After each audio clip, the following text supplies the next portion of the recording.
Hello everybody, and just here, and welcome back to Shangri-La Frontier episode 12. And we're halfway there, living on a prayer and all that.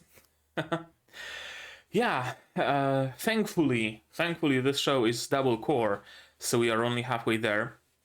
We don't have to say our goodbyes quite yet, which is nice. Which is very nice. It's a shame that Helk is ending.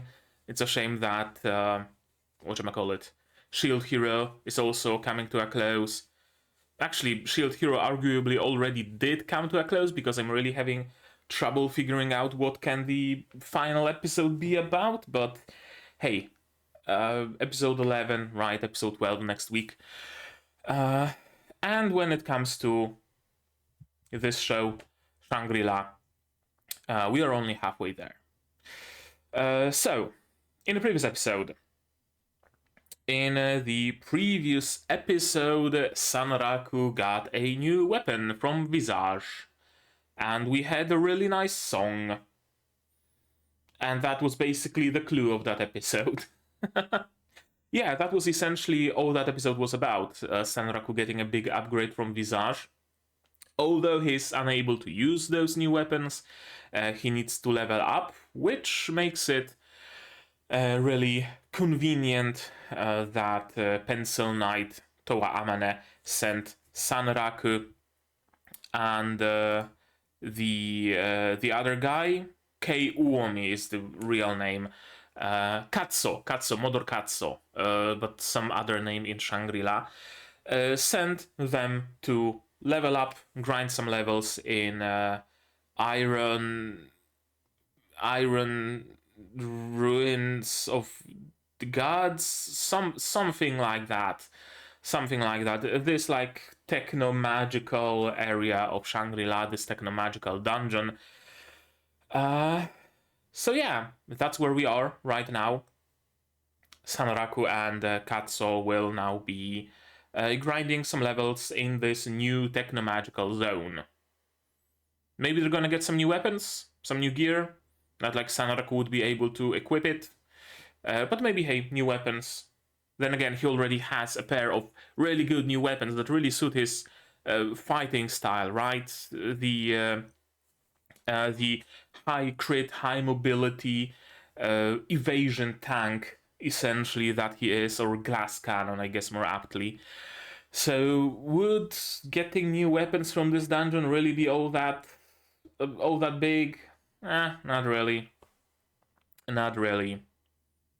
I guess some useful items, maybe materials, so that Visage can upgrade his weapons even further. I know. They're gonna get something out of those ruins for sure.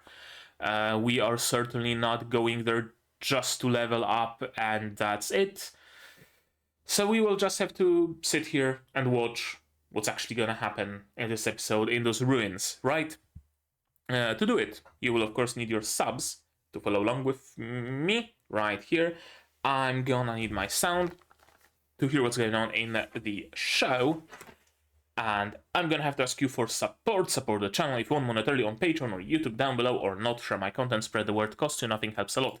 And with that, we can start watching episode 12 of Shangri-La Frontier in 3, 2, 1, go. I also wonder if with the second core we are perhaps going to get a new opening. Frieren didn't, so... But Helk did, so Shangri-La might as well. We'll see.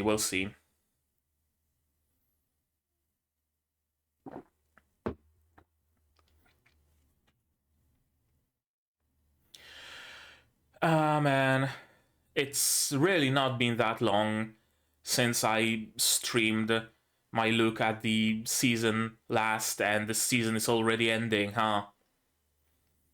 I guess we're gonna have to have another stream soon-ish.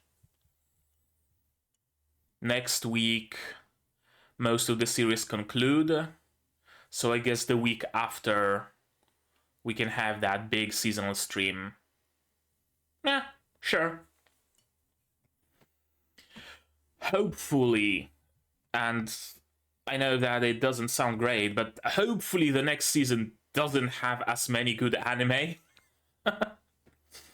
Hopefully the next season is incredibly content poor, because I have to make up so many things. I have to watch so many non-seasonals, and if all my slots are taken up by seasonals, I'm just not gonna be able to do that. I'm yet to watch Ragnar Crimson. I'm yet to watch Undead Unluck. I am yet to watch Apothecary Diaries. I'm yet to watch that one more show whose name I forgot, but there is one. I need to finish Undead Girl Murder Farce. I need to finish Ancient Magus Bride. I need to finish fucking Saito-san, Benria Saito-san Isekai ni Iku. Shit, I didn't finish the first season of Spy Family either. I didn't finish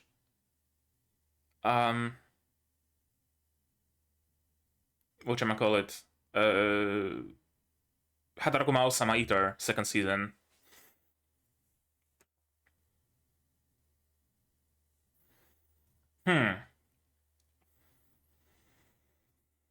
So, Sanraku's new weapons are, like, perfect. He needs level 50 to use them, and he will be limited to level 50. And he gets a bonus against higher level enemies. So, perfect.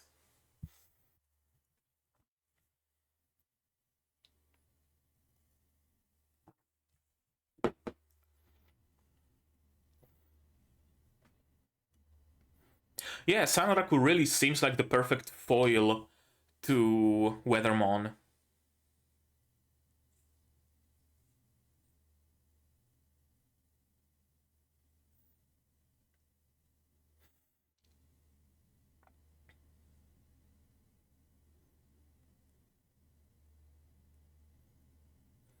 No enemies, huh? Not yet, at least.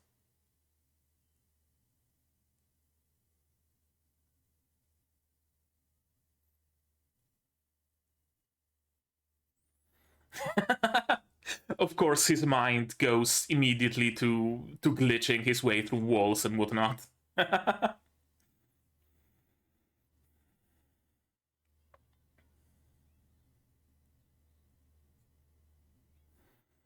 Yeah, you never heard of it because it's an actually good game. Exactly.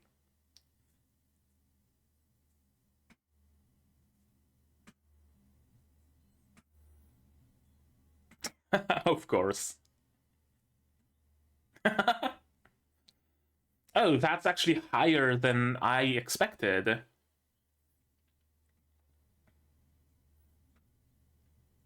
Oikatsu. That's his name in this game. Enemies? Or environmental hazards?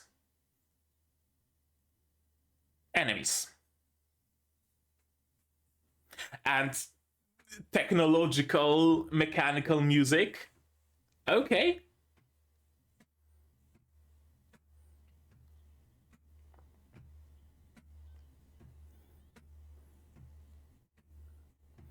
You can use your skill to make up for lacking stat.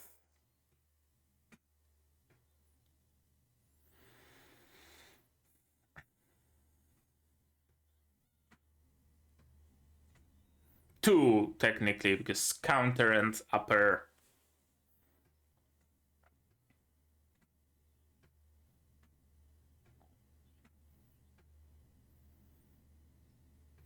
Brawler's class skill or something, probably? Monk. Okay, not a brawler.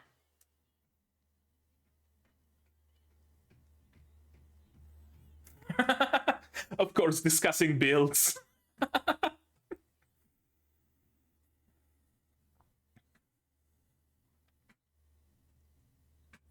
So kind of the opposite of Sanraku.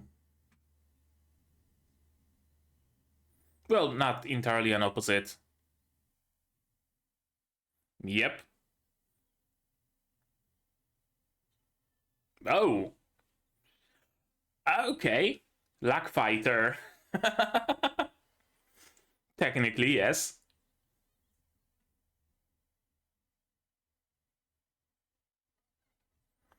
Ah, yes. Of course, Vorpal Soul is Vorpal Soul. Like a passage from a Polish dictionary, definition of a horse. What is a horse? Everybody knows. Koń jaki jest każdy widzi in original.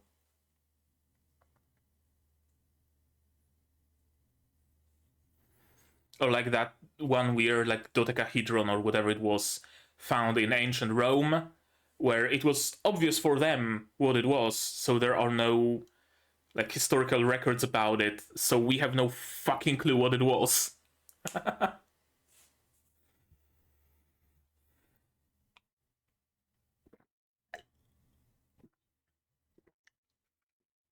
Or the Roman plant. Can't remember the name of it. But yeah, it was so widely used that it's believed to be drove into extinction. But we actually don't know because we don't know which plant they actually meant.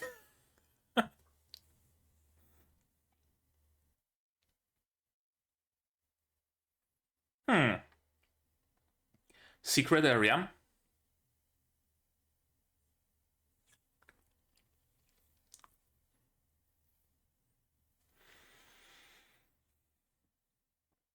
You can probably cancel full damage with an appropriate ability. Yes, Visage absolutely would.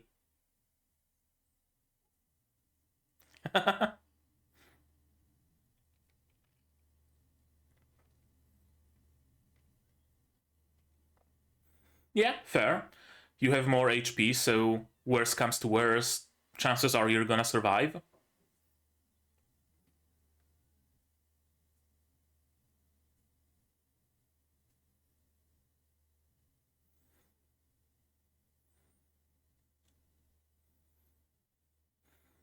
Don't you go destroying Emul's entire worldview.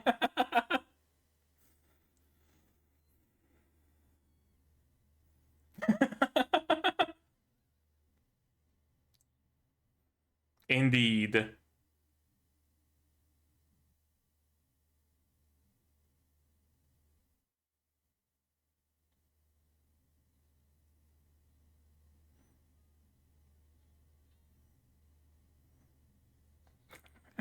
I mean, Emul's ears are bigger. Some good old friendly PvP? Eh? Why not?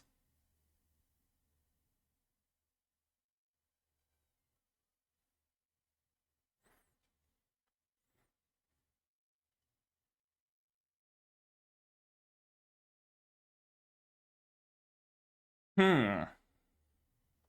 Tearlight Lake. And that's why you needed a fishing rod. Just fishing it, or do you need to fish it up and then defeat it? Like, instead of a regular fish, you actually fish out a monster, a boss, and you need to defeat that boss. Or is it legit just fishing gives XP? Probably, yes.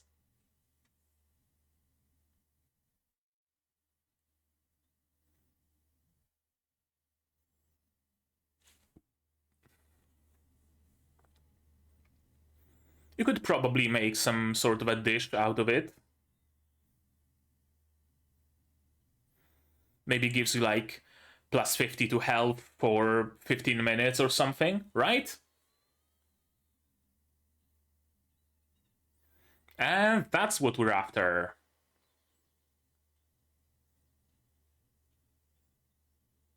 Yep.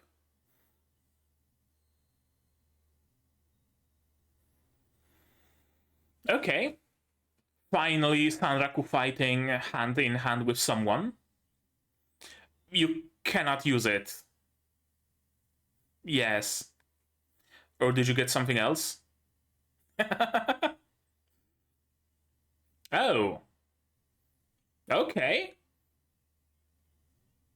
From the Queen Bee materials. Who made it? Visage or Bilak? B. Yeah.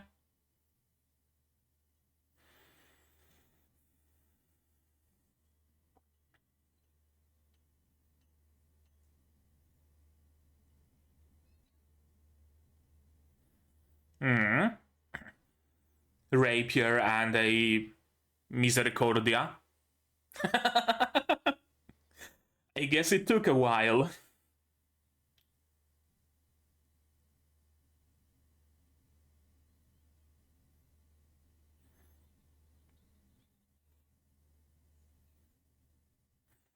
Yeah, but you're slow and you don't sing, so it kind of got boring.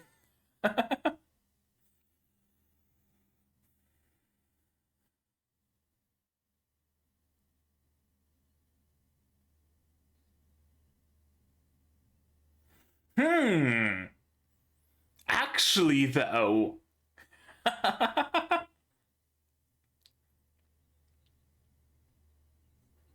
Hey, why not?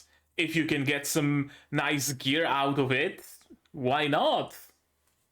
Why not get into Beast's good graces?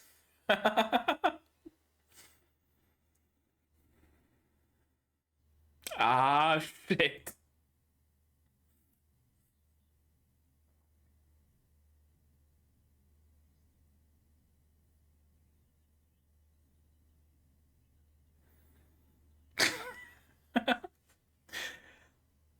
I mean, that's not that bad of a fate.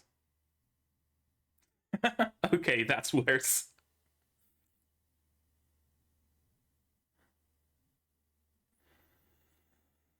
I love the asymmetry in them, that it's not just two daggers, but rather it's a rapier and a misericordia.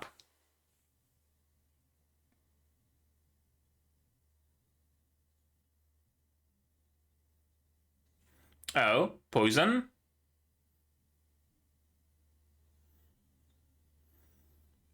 Spiral edge?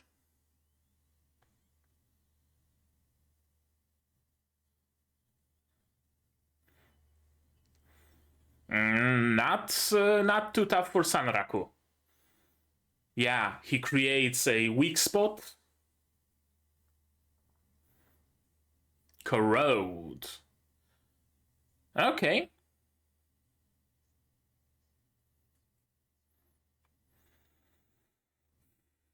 So like Monster Hunter, where you can cut off parts of the enemy body to make the fight easier.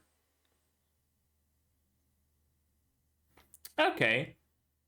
Some dots.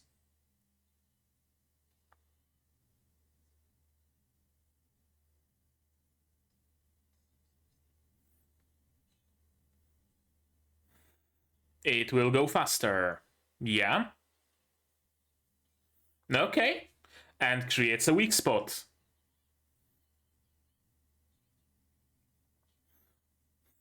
So again, similar to Sanraku's fight with the other snake, for example, right? Create a weak spot, hit it hard. Yeah.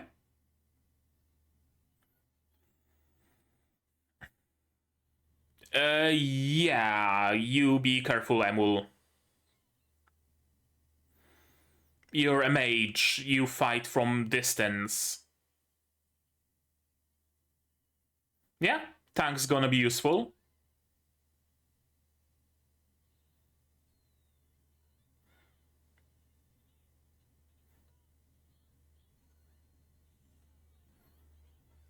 Three attacks at once. Okay, that was easy actually.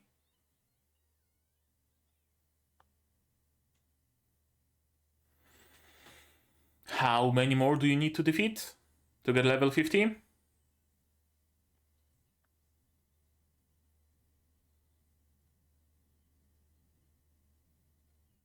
Yeah? Anything useful? Skill Garden! Please tell me more.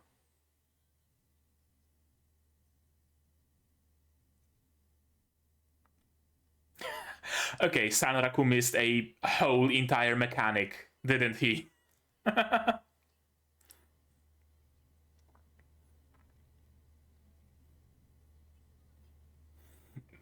No, actually.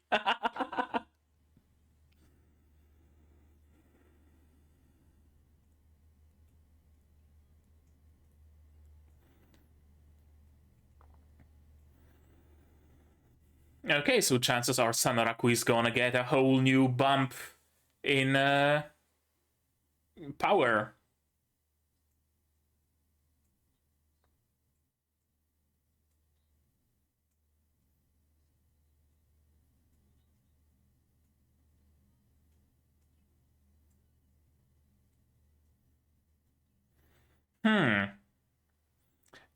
Yeah, that's actually crucial and useful. You've been missing out, my dude. No, he doesn't. uh,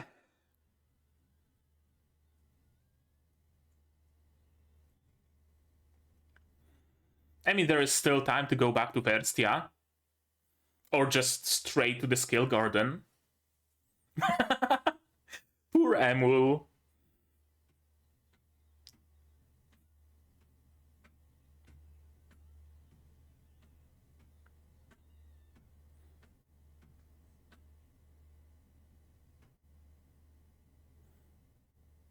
Hmm? Oh, a camp. Yeah, that's decent.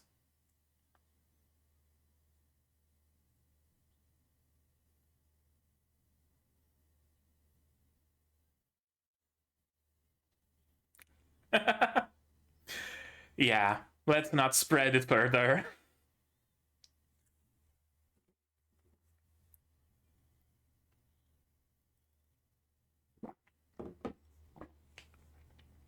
Damn.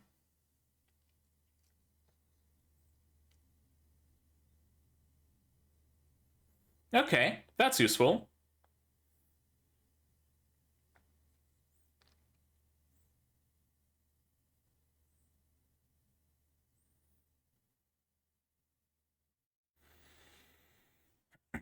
Go where? I thought we were grinding the eels. Her? Some sort of a unique scenario?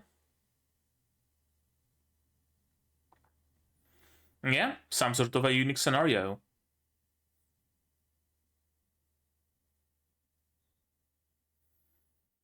Uh, Visage mentioned something about Weathermon having a wife, a fiancée, something like that.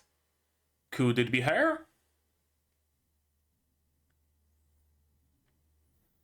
Yeah, it makes sense that someone like that would be a key to Weathermon.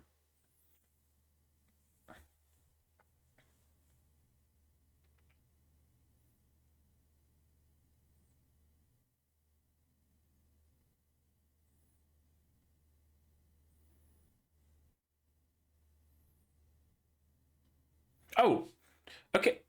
20 minutes in. We're ending a little bit early, aren't we? I think usually it goes to like 22 minutes? Could be mistaken here.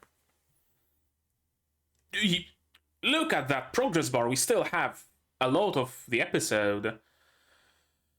Unless we're getting like 3 minis, then I would guess some after credits scene is in order.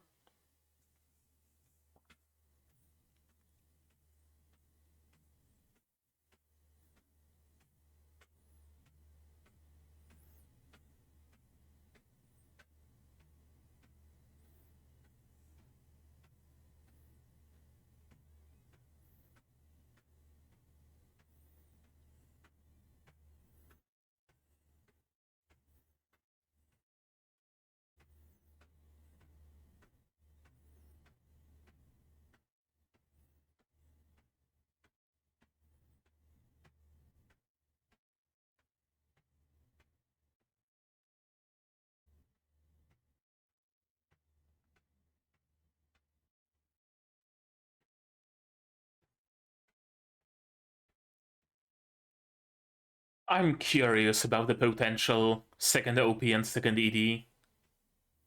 First OP is so much of a banger. Oh, just minis. That I'm honestly not sure if second OP is even a good idea. Chances are it's not gonna live up to the hype of the first OP. A duck rabbit.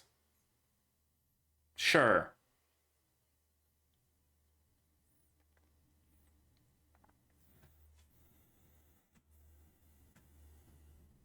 Is this Animalia making YouTube videos?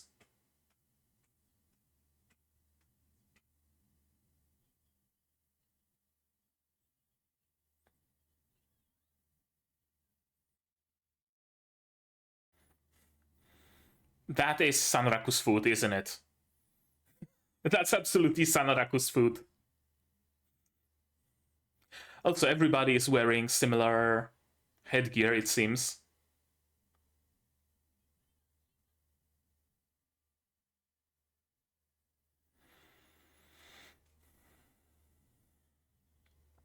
Yes. Oh, and they will see Sanraku with Emul on his shoulders and her ears, and they're just gonna see the... Yes, exactly.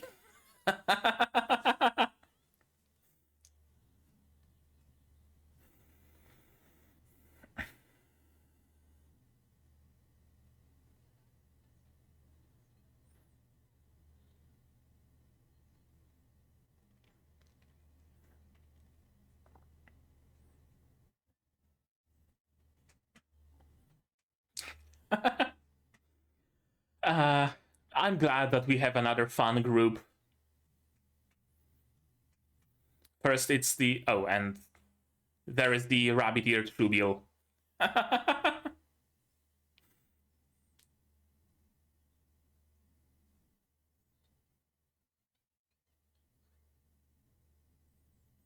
that's it. Okay, sure. And here I thought there's a lot of time left, huh? I know. Some time dilation has occurred or something, probably. There we go. Let's watch it again. As always. Regrets always lie in the past. Such a poignant title, and it's about Sanraku missing a tutorial. Okay, known Withermon info. I was waiting for this frame to read all of it. When the battle begins, a bad stat field gimmick is applied to all players, so some sort of a debuff. Levels will be reduced, and equipment with level requirements will be force unequipable. Demonstrably, armor will feel unusually heavy and hard to move in. Weapons will fly from hands. Normal attacks can generally be dodged by attentive players, but one hit will even kill most tanks, so be careful. Most annoying is the frequency with which he uses his finishing move, which he always announces, telegraphing. Yes, that is called telegraphing. How to deal with his mecha steed remains unclear. Slashes and magic attacks don't seem to deal damage, and if you let it be, something, something, something. So, what I'm getting here is that normal attacks can be dodged, but one hit will even kill most tanks. Well, thankfully, Sanraku is an evasion tank, so he can just dodge all of those attacks. Easy. The fight with the tree monster at Visage's arena prepared him for endless dodging, for sure. Mecha Steed remains unclear. Slashes and magic attacks don't seem to deal damage. How about we corrode that Mecha Steed? Would that create a weak spot where we can deal damage? Huh? Yeah, it really... And yeah, level 50. All of that really seems geared towards Sanraku. It really does.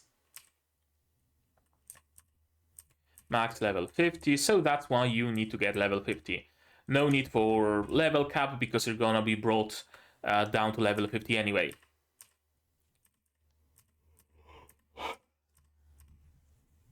Nice area.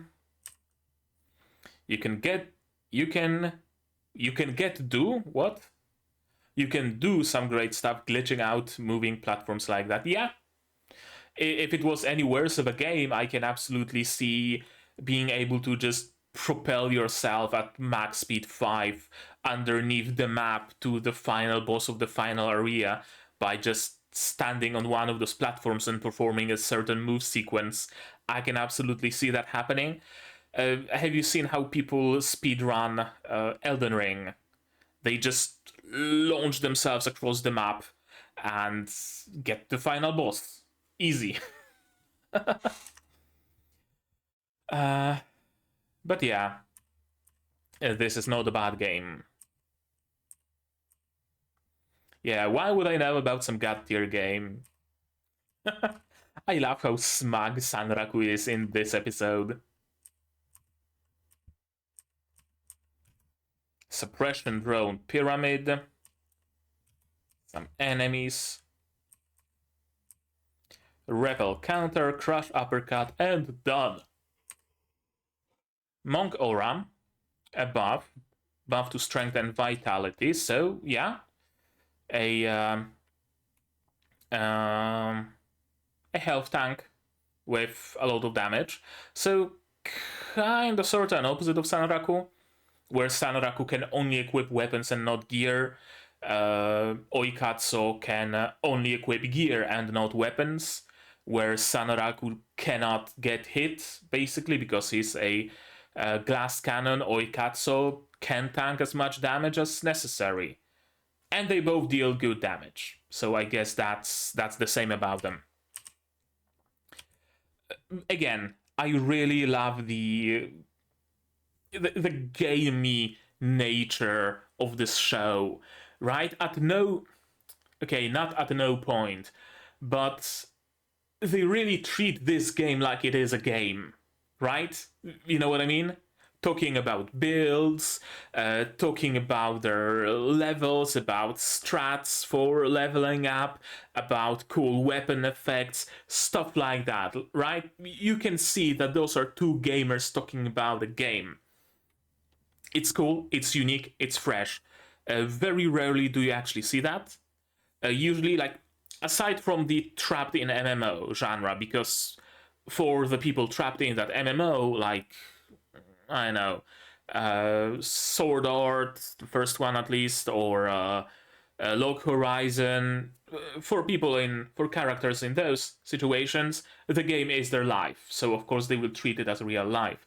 But there's plenty of anime where they are just playing the game.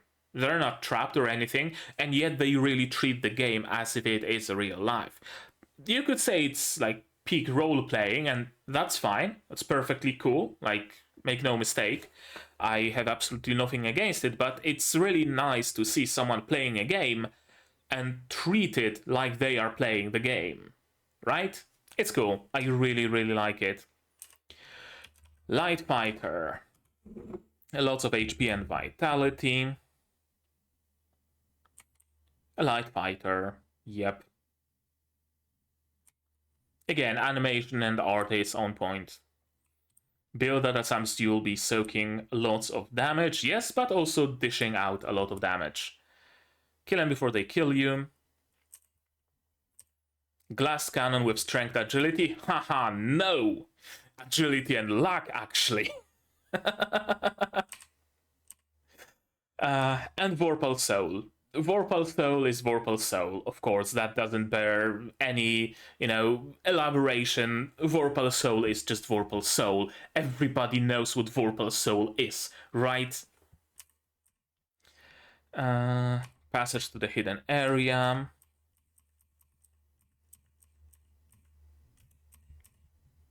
Jump in the hole, and you're done.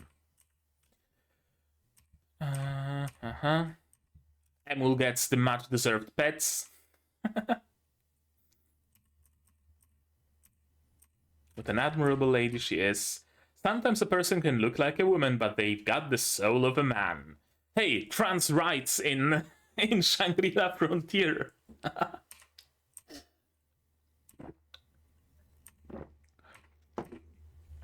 Get down here, loser. Yeah. Poor Emul. Fishing up a monster. This is interesting. It really makes fishing as a mechanic a little bit more interesting, doesn't it? Right? Sure, for the most part, you're gonna be catching some salmon and whatnot, but there's a rare chance that you're gonna fish up a boss. And now you have to fight that boss. That's cool. I wish that, for example, Warframe had it. I kinda enjoy fishing in Warframe. Back when I played it regularly, at least. I haven't played it for quite a long time now. I enjoy fishing in Warframe, first of all, because it's fresh, because it's spear fishing, and not, you know, casting your rod and waiting. But it would really be nice if you could just fish out a boss, and you have to defeat them, and you get some good loot out of it. That's a cool mechanic. That's really a cool mechanic. Yeah, don't discount that salmon. You can probably make some, I know, Vorpal sashimi out of it or something that gives you plus 20 attack speed for the duration of battle, or until you get hit or something like that. Life-styled Lake Serpent. New weapon. I really like asymmetrical weapons. Empire Between Blades.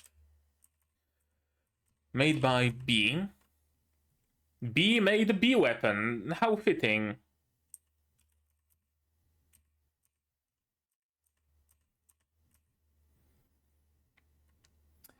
This is actually cool. Again, another really cool mechanic. Another really cool mechanic that I wish MMOs had. I think Black Desert? I think Black Desert had a mechanic where you actually had to level up affection. It wasn't called affection, it was called something else. But it was essentially affection with certain NPCs to get like lower prices or to unlock some quests, stuff like that. I vaguely recall that. I never actually engaged much with that mechanic. It was all incredibly confusing. Like pretty much the entirety of Black Desert. What a mess of mechanics. But yeah, I guess there are some MMOs that have something like that. It would be really, really cool if there was a game that had like this kind of stuff in it. I really wish Shangri-La Frontier was like a real game. Well, chances are if the anime is popular, we're gonna get a Shangri-La game, and chances are it's just gonna be a mobile gacha.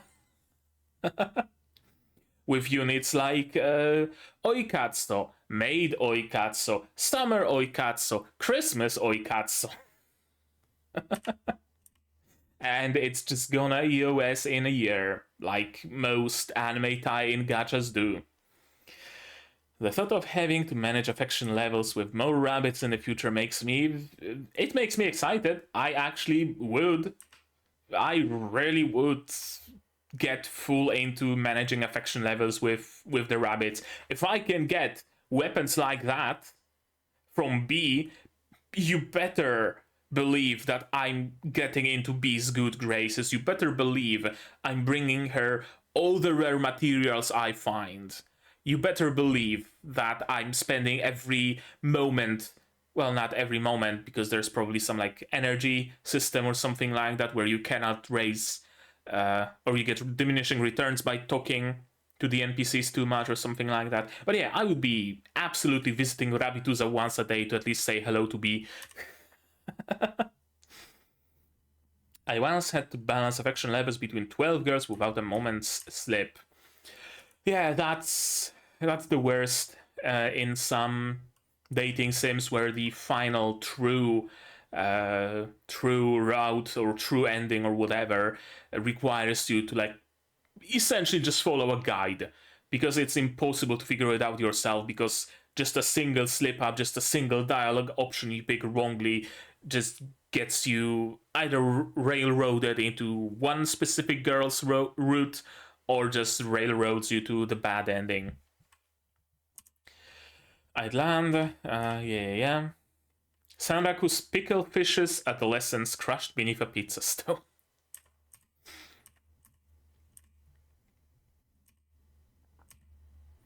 Right hand blade has a special attribute, yeah. Corrosion. Corrosion, that also spreads like poison.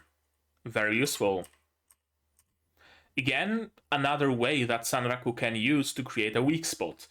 And right, because he already has one ability that can create a weak spot on the enemy, and that gives him guaranteed crits, or almost guaranteed crits, and because he's luck-based and invests a lot in crits and in Vorpal and attack speed and whatnot, he can crit a lot on that single weak spot.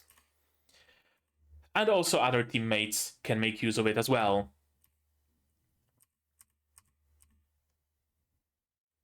I built myself to tank damage. Yeah, that was close. That was way too close for comfort. You can see the panic in Sanraku because he now knows that Emul would not just respawn in Rabituza. NPCs die when they are killed. Thank God Oikatsu is here. Also, Emul, kind of a stupid choice. Getting on the front lines, you should have stuck behind that rock and you should have just been casting spells from behind that rock. Right, you're a mage, you don't go to the front lines. You stay behind and cast your spells from behind. Stun, 3 hits, done. Level up already. Sanraku is now from 31 to 32, and Oikatsu from 25 to 29. Oh, typesetting mistake. Sanraku's thingamajig is actually like inverted because he's looking at it and we see it mirrored. Meanwhile, Oikatsu's isn't, unless it's on the, yeah, it could be on the side and it's just perspective. Okay, I guess it's fine. 4 level jump, linking skills. Game about skills, you can combine the ones you learn to create combo skills. Power direct level 5 with critical assist level 3 gives you knockout without levels, or starting at level 1, maybe. Second kind can be linked up, yep. And also you can find all about your skills at the garden. And also you can have a sub job. And also you can join a guild. Poor Emul. Poor Emul. Oikatsu level 40, Sanraku level 42. And I really did not expect Emul to be like this high in levels. I expected her to be also around 40-ish, just like Sanraku is, but no, she's genuinely higher level than him. Useful tent. And on a full moon we need to visit a Setsuna of bygone days to get access to Weathermon, some, I don't know, entry token or something. Sure, alright. Another NPC that we meet.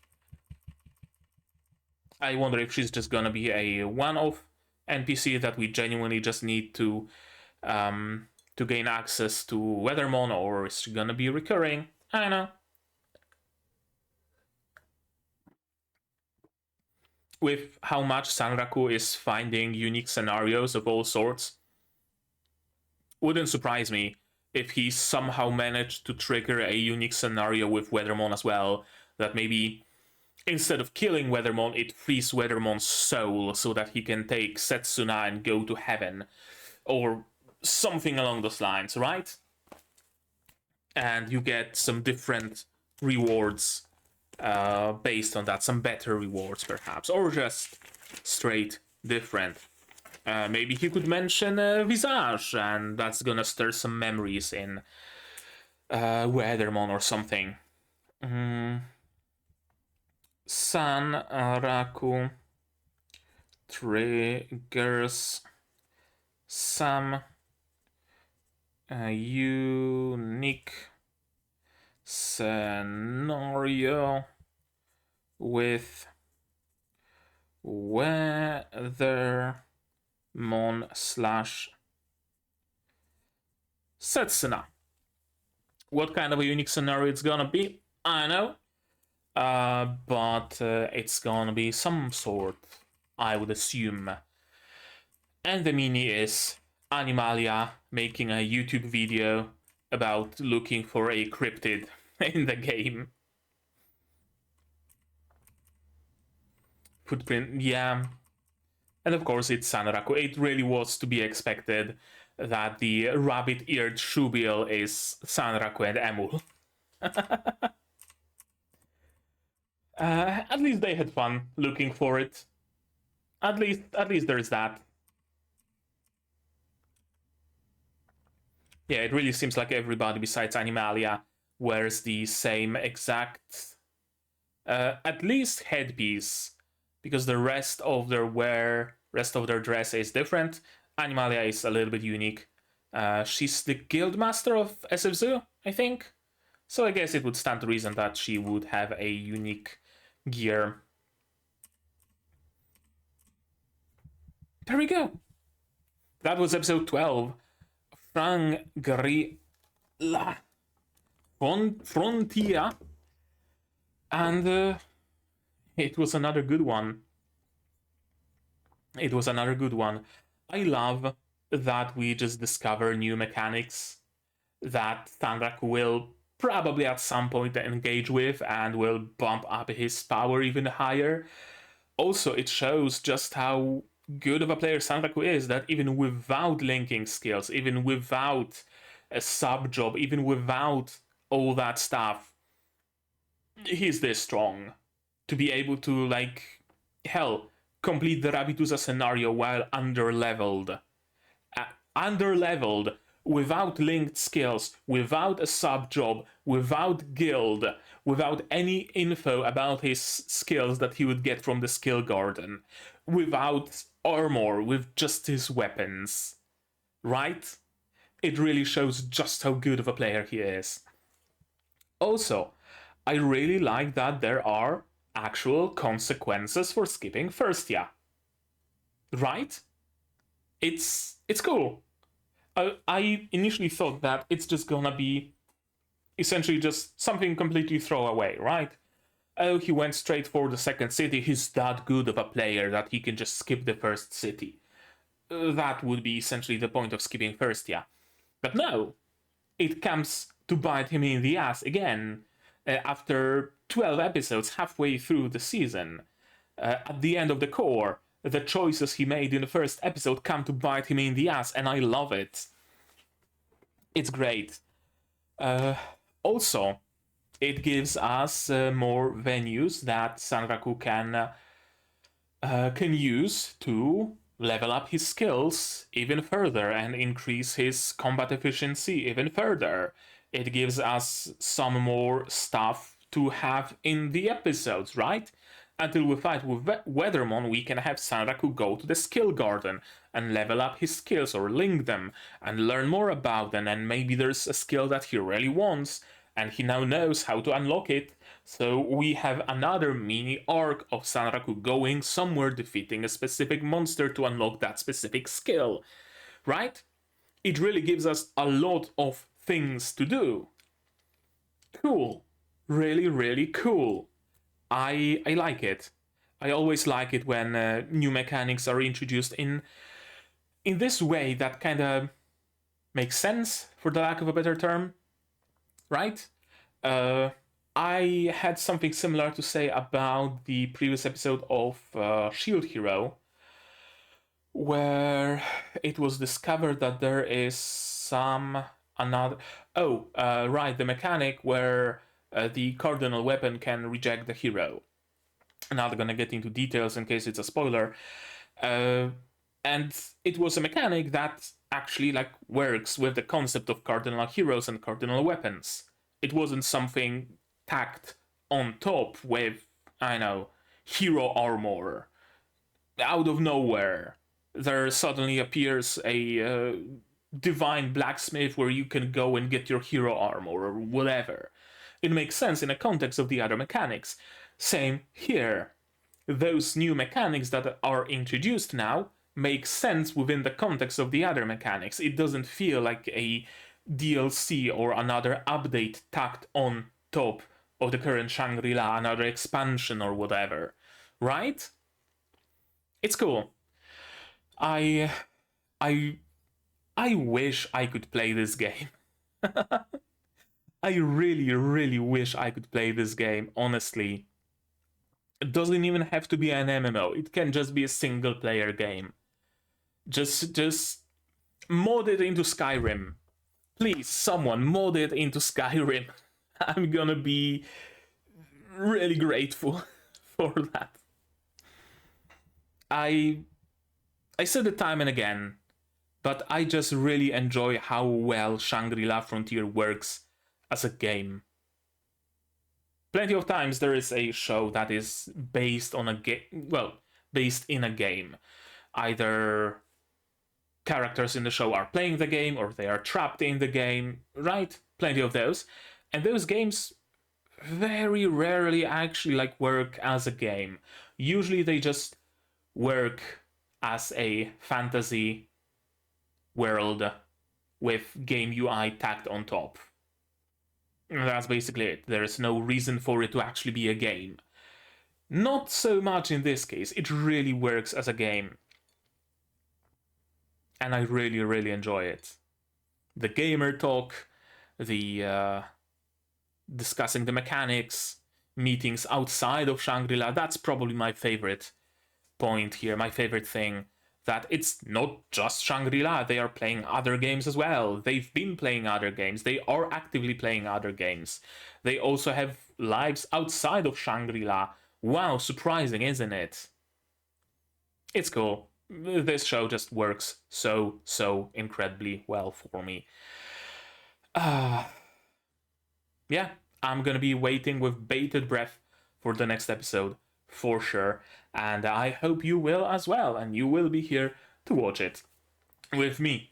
But right now, I think that's gonna be it from me for today. So as always, you guys, you tell me, what did you think of this episode, my reaction, my theories, stuff like that, down in the comments below. And no spoilers, please, spoilers, go to my Discord here, also in the description below. Like this video if you liked it, subscribe to be notified of future videos, not only Shangri-La, but also Magia Record, Shy, Shield Hero, Sai-Hat and a Paladin, and plenty others coming in the future. Click the bell to be notified of when I go live, because I do sometimes. Support the channel if you want monetarily on Patreon down below, where for $10 a month you get early access to non-seasonal shows like Magia Record, and for just $1 you get a role on the Discord and a place in the credits. You can also support me directly on YouTube itself via memberships, super thanks, stuff like that, also down below. And if you don't want to spend any money whatsoever, you don't have to. Share my content, spread the word, it costs you absolutely nothing and helps the channel a lot. And now, with all of that out of the way, that's gonna be it from me for today. So as always, you guys do all the good stuff, and I'm gonna see you in the next one. Cheers! And here's my wonderful Patreons: QB, Without a Net, The Corporate Survivor, Zayrainer, Akumaster, Dr. Watt, Marshika, Ally Fassel, and Hans Peter. And you can join them without having to go through the first tier tutorial.